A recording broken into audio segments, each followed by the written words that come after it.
reconnaissance à vous tous qui avez tenu à prendre part à cette journée d'échange.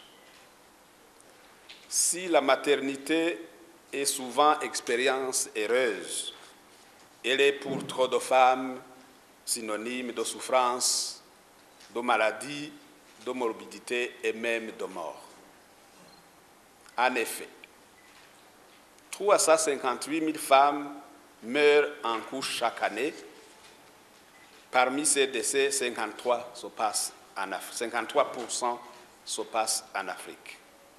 C'est pourquoi, en mai 2009, l'Union africaine a lancé une campagne pour l'accélération de la réduction de la mortalité maternelle en Afrique, CARMA en abrégé, sous le thème global « Aucune femme ne devrait mourir en donnant la vie ».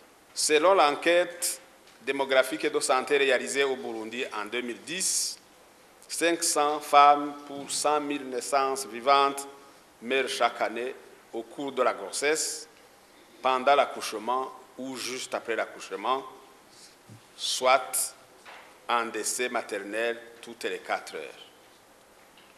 Comme dans d'autres pays, le Burundi a déjà lancé la CARMA en 2011.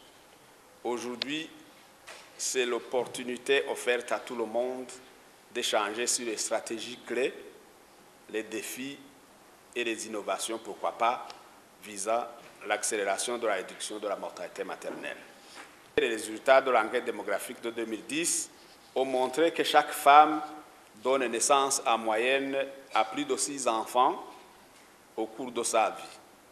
Et 11% des adolescentes ont déjà commencé leur vie procréative à 19 ans. Ces risques de mortalité maternelle viennent d'être confirmés par l'évaluation menée en novembre cette année dans 60 hôpitaux du Burundi, aussi bien publics, confessionnels que privés. Cette évaluation montre aussi que les femmes succombent principalement à cause de l'hémorragie, principalement, de l'infection, de la rupture utérine et de l'éclampsie. Des complications qui peuvent être traitées efficacement, normalement, dans toute structure de santé dotée d'un personnel qualifié et compétent et des produits de la santé de la reproduction adaptés pour sauver la vie des femmes si seulement une action adéquate est prise au bon moment. La première gesticité, surtout chez les adolescentes et les grossesses nombreuses, reste un facteur de risque très élevé au Burundi.